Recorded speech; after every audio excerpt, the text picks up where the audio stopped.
Good morning. I guess it's still morning, right? Yeah. My name's Megan Folkerth, and I work at Interact for Health. We are a regional foundation in Cincinnati, and I lead our tobacco focus area. So I'm going to talk to you a little bit about vaping and what we're seeing in our communities. So I just want to start out, the sentiments we often hear about e-cigarettes. It's just water vapor, right? I'd rather my kid use this than other drugs. It can't be bad because it's legal. It's not a cigarette. These are the things that we often hear surrounding youth, young adult e-cigarette use. But I'm here to tell you that this isn't the truth. So if that isn't what e-cigarettes are, then what are they? They're these battery-powered devices that have taken the community by storm. They've changed the tobacco product landscape immensely and have changed the problems that we're seeing in our communities. So people use them to inhale e-liquid that can contain nicotine, flavors, other chemical compounds. Sometimes these compounds are known to cause cancer. Sometimes they have heavy metals in them. And sometimes we don't even know what's in them because they're not regulated. So these products have taken on many different forms since they entered the market. So they hit the market in about 2007 here in the US, and they've changed dramatically over time. On your far right, the first products that we saw were these disposable e-cigarettes. They looked like traditional cigarettes. The end lit up when you inhaled, and they were one-time devices that you threw away, you purchased at the convenience store or the gas station. Then we morphed into the systems here on your left. These were these bigger tank systems that people filled themselves. So you went and you got your e-liquid, you could customize it with different flavors, who knows how much nicotine was in it, or who knew what liquid was in these products, to be quite honest, because you filled them yourselves, and you could reuse these systems. They're still around, some people still use them, but the products in the middle, these rechargeable pod-based systems, are what are really our popular product right now. In particular, I'm sure most of you have heard about Juul. Juul was founded in 2015 in Silicon Valley. Yes, it's a technology company. It was not formed in order to improve our health or be a benefit. It was formed as a tech company that has really taken over the industry. So started in 2015. By 2017, it was the most popular product on the market. And within a year of it hitting the market, it had a 72% share of the e-cigarette market. One product, 72%. So this is what has caused the public health community to take notice. It's probably likely why I'm standing here today before you to talk about this. If it wasn't for Juul, we probably wouldn't be in this position. But not only has the public health community taken notice, Big Tobacco's taken notice. So Altria, the maker of Marlboro cigarettes, I think we're all familiar with the Marlboro Man, right? And what that did to our health. They spent $12.8 billion to get a 35% stake in Juul. They knew it was a product that was going to make a lot of money, and they wanted to be in on it. In 2018, Juul had over $1 billion in revenue, and it's expected to far exceed that in 2019, even despite all the issues that we're starting to see come out. So, like I said, these products have morphed and changed over time. They've really changed the tobacco product landscape, and it's not just the products. There is an entire market around these products, and it's changed the way our youth are looking at tobacco. They don't think it's tobacco. They come in packaging that looks like your latest cell phone, right? It's fun, it's cool, it's a new technology. There's online communities with tips and tricks on how to vape these products, the best way to use them, how to get a cool cloud of smoke. You can customize your product with a skin. So think your cell phone case that everyone wants the coolest or the right color or this design. Well, you can do that for your Juul. And there's clothing that is specifically designed to hide these products so teachers, parents, people don't know that you're using. So like I said, it has completely changed the system, and there's a whole market share that has developed just for one product. Oh, and you know, when we were in school, it was called the bathroom. Ask any high school principal. They call it the juuling room or the vaping room because that's all they're dealing with on a daily basis. You can't smell these products, so it's really hard. My husband is a high school principal, so I get all my insight and tips from him on what's currently happening. But these products have wiped away the progress that we have made in e-cigarette or in reducing tobacco use. So in 1 year, kids left in like May of 2017 for school. Juul wasn't a thing. They came back to school in August or September, and it was the only thing they were talking about, and it dramatically increased our rates. So in 1 year, e-cigarette rates among high school youth increased by 78% and by 48% for middle school youth. We've never seen a product increase at this rate in all of our time of tracking substances. So everything we've done for prevention has been wiped away by this one product. This is the reason that the Surgeon General declared e-cigarette use an epidemic at the end of 2018. We don't throw that term around lightly in public health. We try to eradicate things that have been epidemics in the past, and so we have a new one on our hands, and it's a cause of concern. It is the reason that we are responding in such a dramatic way. So we're playing catch up with rules and regulations and trying to change that. Now, don't get me wrong, rules, regulations, they're needed for this, but we've got to stop being reactive to the industry, and we've got to start being proactive. They're steps ahead of us. They know what youth want, they know what young adults want, and they're ahead of the curve. And instead of us responding to that and trying to act the same way, we're just being reactive. Now, I've often heard e-cigarettes referred to as the best, worst thing that ever happened to the tobacco control movement. Unfortunately, that is the case. There is a lot more energy around this issue than there has been in years.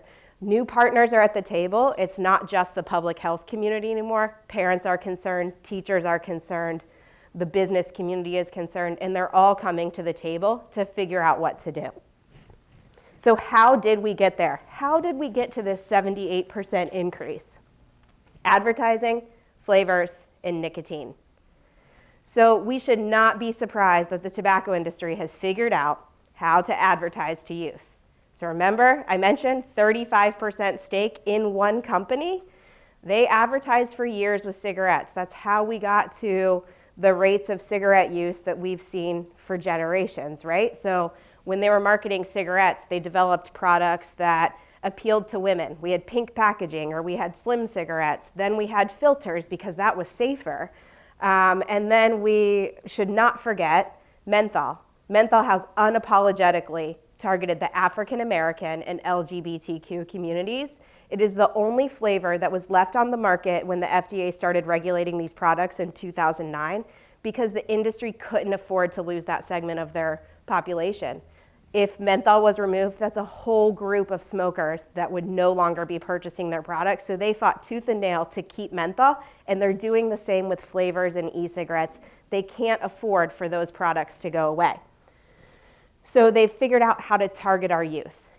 They're saying, we are not trying to reach youth. 8 and 10 middle and high school students, 20 million youth have reported that they've seen e-cigarette advertising. So don't tell me we're not reaching them where they are. There's no regulation like there is for cigarettes on advertising, so they can be anywhere and everywhere. They've taken social media by storm with influencers, celebrities, in TV ads. We hear it on the radio, we see it on TV now. And for every one ad that you see about an adult switching, just Google Juul ads, and you'll find 25 plus for that one that focuses on youth and young adults.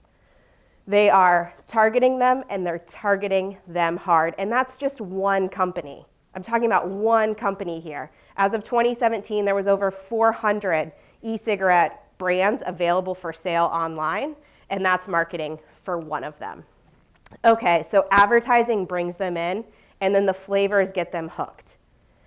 There's over 15,000 flavors that have been found to be sold online. And that's just online flavor sales.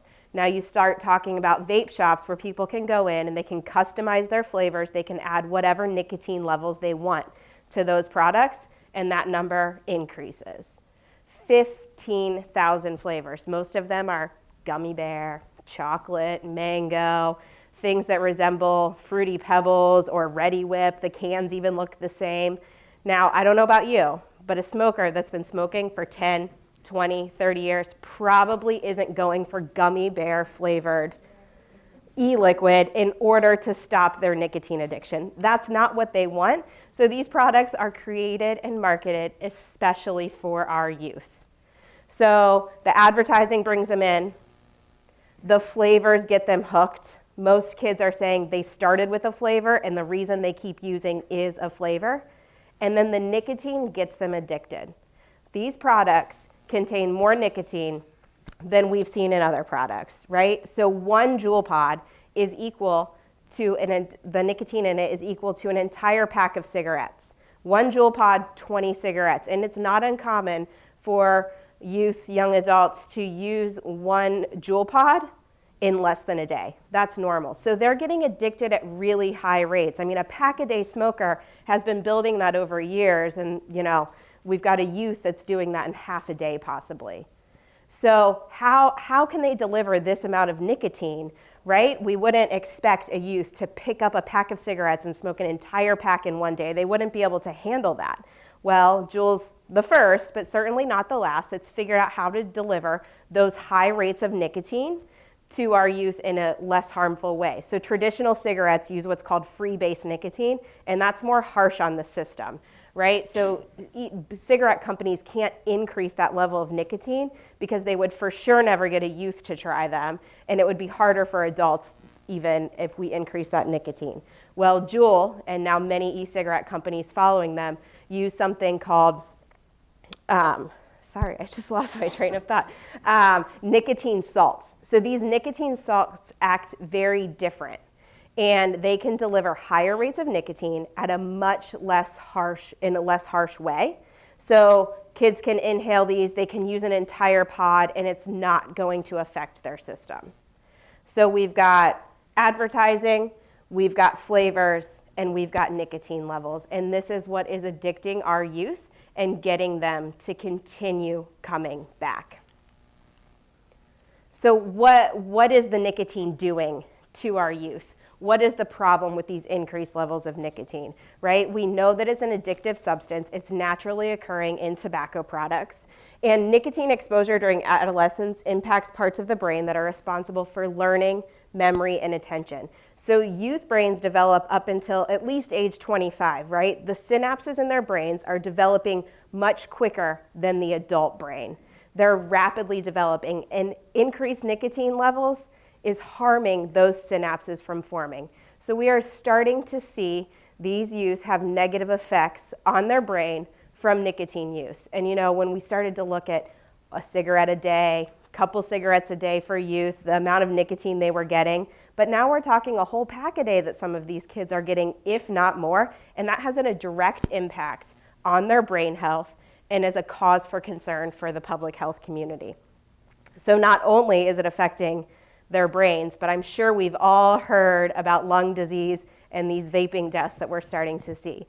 So as of last week, there was over 1,400 cases of lung disease across the country. Cases have been reported in every state except for Alaska, and we've had 33 deaths in 24 states.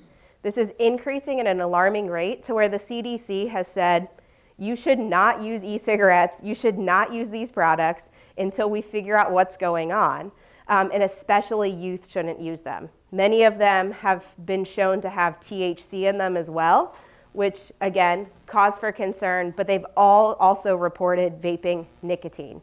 And so we don't know what the cause is, and we need to be on high alert. And like I said, with those larger systems, people can put whatever they want in them. So this is a real problem that we're starting to see develop across the country. So brain health, lung health, and if the tobacco industry is involved, we should not be willing to take this as a product that we should be using. So they've used these tactics before. We got to the place we did with cigarettes. We've started to see regulation. When the FDA took on regulation in 2009, imagine what we would be talking about today if they would have regulated e-cigarettes at that point in time. The Juul wasn't even developed yet. They'd only been on the market a couple of years. We would probably be in a much different point today. in 2019 if 10 years ago we would have done regulation. This is what I'm talking about. We've got to get ahead of the industry, and we've got to get ahead of these products. There's new products, these heat no burn products that are hitting the market. They just launched in the US earlier this summer. It's the next product, it's the next wave, it's the next crisis that we're going to be talking about. So we've got to start getting ahead of these. So we shouldn't trust the industry. We know they're involved. They own a significant share of the industry, and they're using their tactics once again. So they created products that, when used as intended by the user, killed people, right? Cigarettes, the only product that we're totally fine saying, yes, we approve this product. If you use it the way it's directed, it will probably kill you later in life. And so this is the same thing that they're doing now. And what I want to leave you with is that just because something is safer, that does not mean it is safe.